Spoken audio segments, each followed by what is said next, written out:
Bismillah, Assalamualaikum warahmatullahi wabarakatuh. Waalaikumsalam. Pemirsa Al-Muzani TV yang dirahmati oleh Allah Subhanahu wa Ta'ala, alhamdulillah kita bertemu lagi pada acara bincang-bincang kali ini. Hadir di hadapan kita Ustaz Abu Hanifah. Masya Allah. Assalamualaikum Ustaz. Assalamualaikum. Gimana kabar Ustaz? Sehat? Alhamdulillah sehat Ustaz. Alhamdulillah.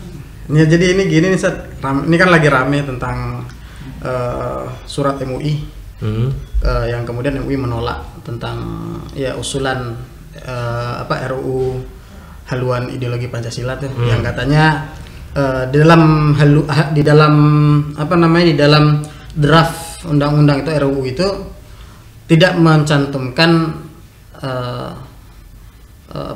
pelarangan terhadap komunisme. Gimana nih antum melihat fenomena ini? Gimana?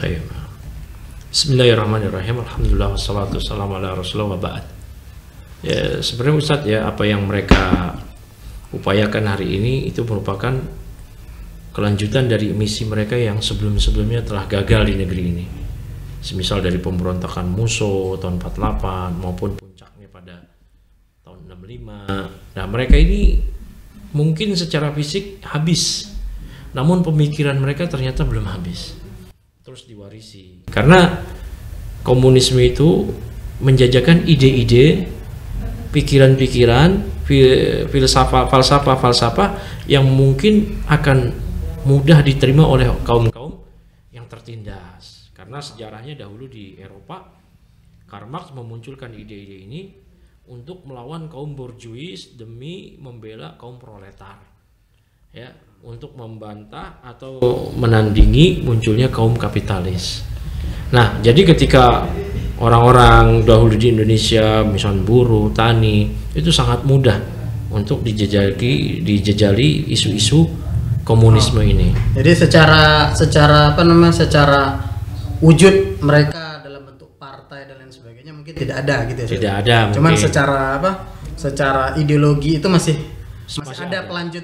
Sebenarnya kalau dalam partai mungkin nggak ada, tapi pasca reformasi pun juga sudah ada ya underbow-nya atau cabang-cabangnya lagi. Semisal dahulu ada namanya Liga Mahasiswa Nasional untuk Demokrasi, ya, yang sukanya demo. Itu ternyata ke kiri-kirian, ternyata setelah ditelisik bahwa mereka ya dalam kajian-kajiannya maupun jurnal-jurnalnya banyak memunculkan ide-ide atau paham-paham kiri. Yang jelas ini arahnya menuju ke komunisme. Oke, sekarang saya dalam Islam sendiri Ustaz. Ya. Jadi bagaimana kedudukan komunisme itu dalam Islam sendiri menurut antum? Gimana? Jelas ya, seorang muslim kalau dia sudah meyakini Islam sebagai agama yang benar, dia membaca ayat inna dina indallahil Islam, maka dia akan menyingkirkan paham-paham komunisme tersebut. Cukuplah Islam sebagai panduan hidup dia. Dia tidak butuh lagi kendaraan untuk menggapai kebahagiaan dia melalui paham sosialisme, paham komunisme. Cukup Islam. Dengan dia berislam, maka itu sudah cukup untuk menggapai kebahagiaan dia di dunia dan di akhirat dia. Apalagi ketika seorang komunis dia mulai mengadopsi keyakinan komunis tersebut dengan beranggapan inilah jalan terbaik, berarti dia pun telah terjatuh ke dalam pembatal keislaman. Karena dia menganggap ada sistem lain yang lebih baik, lebih bagus daripada syariat Islam atau syariatnya Nabi Muhammad SAW atau hukumnya Nabi Muhammad SAW. Maka ini merupakan pembatal keislaman yang tidak diragukan lagi. Maka seorang muslim yang berkepribadian, yang memiliki karakter keislaman, dia akan menyingkirkan paham-paham tersebut dari diri dia sehingga dia menjalankan kehidupan ini di atas rel Islam saja. Itu udah cukup. Gitu Ustaz, kurang lebihnya. Tapi kan kadang begini Ustaz. Jadi banyak juga kita saksikan ya, orang-orang secara ya, di KTP itu mereka muslim Ustaz, KTP. Kadang juga ada yang masih sholat Ustaz. Ya. Tapi kemudian pada praktek kehidupannya dia tadi membela ide-ide komunisme. Ya. Bagaimana untuk melihat seperti ini? Ini sebenarnya sudah dipaparkan oleh para ulama fatwanya ya, semisal Syekh Shalih Al-Fauzan. Ya, ada kutipannya, beliau menyatakan al-intima ilal madahib al-ilhadiyah. Hukum bergabung, berafiliasi terhadap sekte-sekte yang ilhad ini, yang mereka ini ateis ini, semisal ya komunis, kapitalis maupun sekulerisme. Beliau menyatakan, Syekh Shalih Al Fauzan menyatakan kasyuyu'iyah wal almaniyah, ya, semisal komunisme, sekulerisme ataupun kapitalisme dan yang lainnya min madhahibil kufr, itu dari kelompok-kelompok kekafiran. Siapa yang bergabung dengan mereka walaupun dia KTP-nya Islam, riddatun anil Islam, maka dia keluar dari Islam. Nah sekarang dia berafiliasi, dia bergabung kepada kelompok-kelompok sosialis atau komunis tersebut dan dia tetap mengklaim Islam. Maka bagaimana hal ini? Ini tanakut, kontradiksi. Pertama begini Ustadz, ketika seseorang berupaya untuk menjadi komunis, berarti dia telah menanggalkan agamanya, yaitu al-Islam. Karena yang namanya komunis sikapnya jelas terhadap agama dengan dua alirannya, naturalis ataupun humanis. Mereka beranggapan bahwasanya manusia itu adalah produk alam. Kalau yang humanisnya produk manusia. Ini yang diadopsi oleh Karl Marx. Bahkan Karl Marx lebih parah lagi, ingin melenyapkan agama dan disebutkan bahwasanya agama itu sebagai opium for the people. Itu tadi fatwanya Syekh Shalih Al Fauzan. Ya, Syekh Shalih Al Fauzan, beliau berfatwa demikian. Siapa yang bergabung dengan komunis maka dia kafir. Ini adalah riddah. Nah sekarang dia masih mengklaim Islam. Nah ini masalahnya nih Ustaz. Ya kan dia ingin mungkin menjadi Haji Misbah, Semaun, Tan Malaka. Nah, ini tidak mungkin, kontradiksi menggabungkan komunisme dengan keimanan kepada Allah. Ketika seseorang, oh saya mau berkomunis tapi tetap mau beragama karena ini ranah privasi, ini pun juga sudah merupakan kekufuran. Maka dia gagal berkomunis, gagal juga beragama Islam. Nah, ini jadi tidak mungkin seorang muslim menyatakan demikian. Apalagi kalau dia tetap mengklaim saya tetap muslim kok. Ah, ini ada fatwa lagi dari Syekh Shalih Al Fauzan. Saya bacakan Ustaz. Ya, kata Syekh Shalih Al Fauzan, beliau menyatakan, fa in kana al-muntabi ila tilkal madahib yadda'i al-Islam, fa hadha minan nifaqil akbar. Nah, kalau sekarang orang yang dia berafiliasi, dia bergabung kepada komunis tersebut dan dia tetap mengklaim dia beragama Islam, maka inilah kemunafikan akbar. Ya, kata Syekh Shalih Al Fauzan, fa innal munafiqina yantamuna ilal Islam fi dhahir wa hum al-kuffaru fil batin.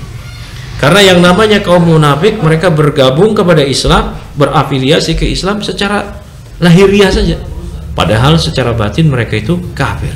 Nah begitu juga dengan komunis. Jadi komunis ini, apakah dia, ini kan ada nih sekarang, wah kalau dia tetap berislam nggak masalah, yang penting dia cuma menjalani komunisme itu sebagai falsafah hidup aja. Nah, itu pun sudah jatuh ke dalam kekufuran karena dia menganggap ada falsafah hidup yang lebih bagus, lebih mulia, lebih utama daripada falsafah hidup keislaman. Tapi begini Ustaz, ya kalau bahasa kita ya Ustaz ya, jadi setan itu ketika mengajak orang melakukan sebuah kemaksiatan, ya itu kan nggak mungkin kemudian ini kemaksiatan mari ikuti, ini keburukan mari kita ikuti.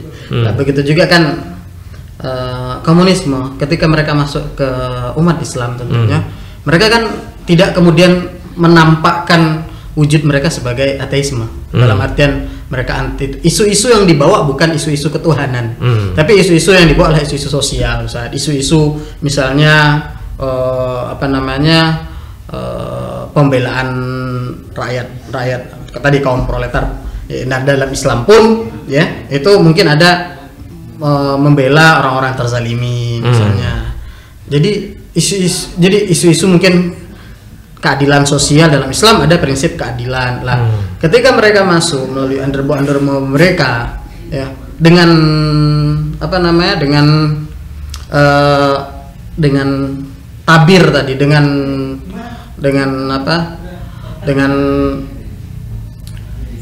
wajah seperti ini, wajah-wajah yang mungkin secara isu ya ada irisan dengan isu-isu keislaman ya, dan mereka tidak membawa ateisme, dan mungkin ada orang tertarik ikut dalam undergo tersebut misalnya. Nah, jadi ini apakah kemudian juga seperti fatwa Syekh Shalih Al Fauzan ini tadi?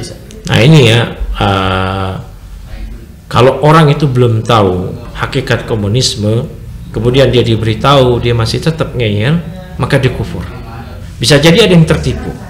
Ada yang tertipu karena komunis ini sejak zaman dahulu ada organisasi-organisasinya, ada Gerwani di kewanitaan, kemudian ada lekra di kebudayaan.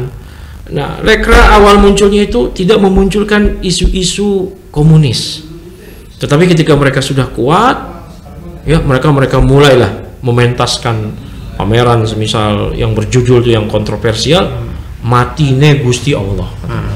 Matinya Gusti Allah. Ini ketika mereka sudah kuat.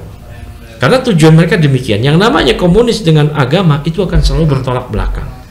Jadi tidak ada dalam sejarah kehidupan komunis ketika mereka pertama kali berjaya dalam sebuah kenegaraan, yaitu di Lenin ya, ketika menyingkirkan Kaisar Tsar tahun 1917, berlanjut sampai terjadilah Pakta Warsawa, Eropa Timur, komunis semuanya, ya, Cina juga di situ, Korut juga di situ, dan sebagian negara-negara yang lain.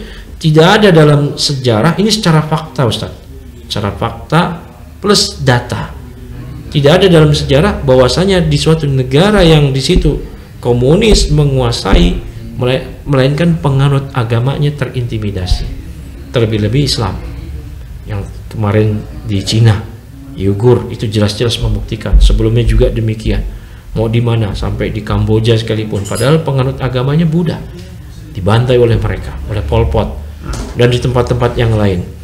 Nah, kemudian komunis ketika mereka hadir di suatu negeri yang negeri tersebut menolak mereka, misal di Indonesia, tentunya mereka memiliki siasat, Ustaz, siasat, budaya dan yang lainnya untuk mengkaburkan pandangan masyarakat bahwa mereka itu bukanlah seperti yang dikesankan orang-orang.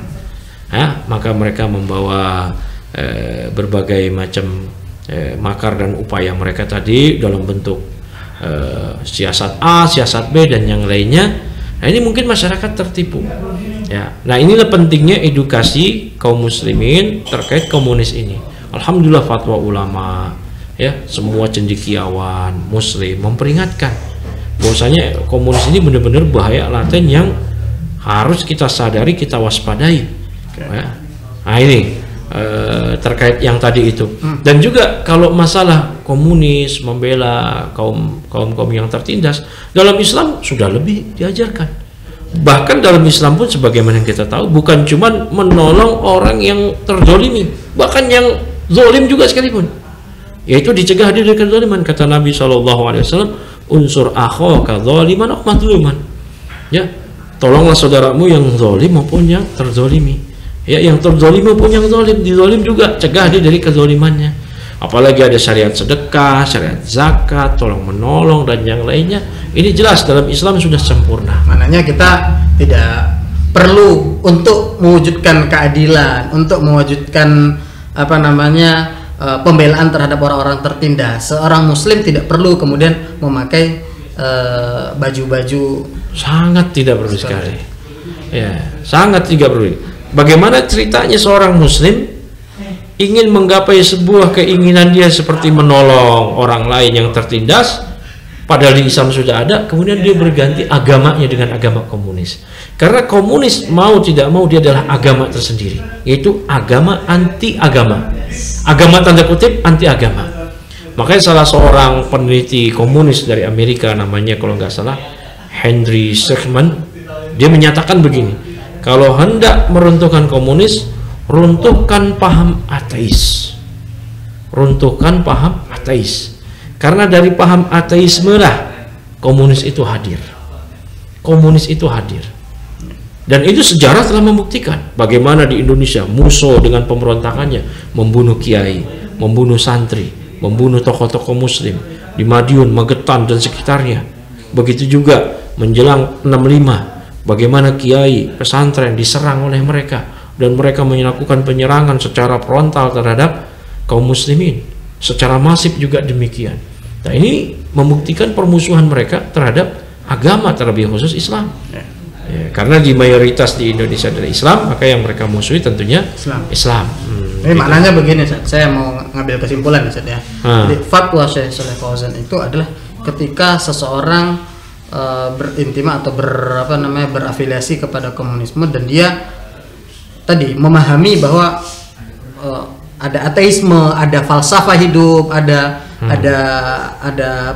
jalan hidup selain Islam, Ketika dia mengambil itu, maka dia mengetahui ini kepercayaan, keyakinan yang keliru, menyimpang, bahkan ini adalah kemurtatan. Mana kepercayaan, keyakinan yang ini mengarahkan kepada jalan yang benar, ya. Dan juga kita sebagai pembelajar harusnya juga menjelaskan ke masyarakat, karena tadi sudah dikatakan masyarakat banyak nggak paham, ya. Kalau masyarakat nggak paham, kita nggak menjelaskan, terus siapa lagi, ya. Maka kita semampu kita menjelaskan ke masyarakat, ya. Peluang dakwah ini banyak, tidak hanya di mimbar, tidak hanya di podium-podium, bisa juga lewat men-share tulisan-tulisan dari para ustadz yang ada di medsos untuk kita sebarkan ke masyarakat, ya, menjelaskan hakikat komunisme ini, bahwasanya komunisme ini adalah kekufuran, dan orang yang menganut agama atau kepercayaan komunis maka dia kafir, keluar dari Islam. Oke. Saya rasa mungkin pada sesi kali ini kita cukup, Ustaz. Ya, insya Allah nanti kita lanjutkan lagi di insya Allah. kesempatan. Jazakumullah khairan. Jazakumullah khairan. Assalamualaikum warahmatullahi wabarakatuh.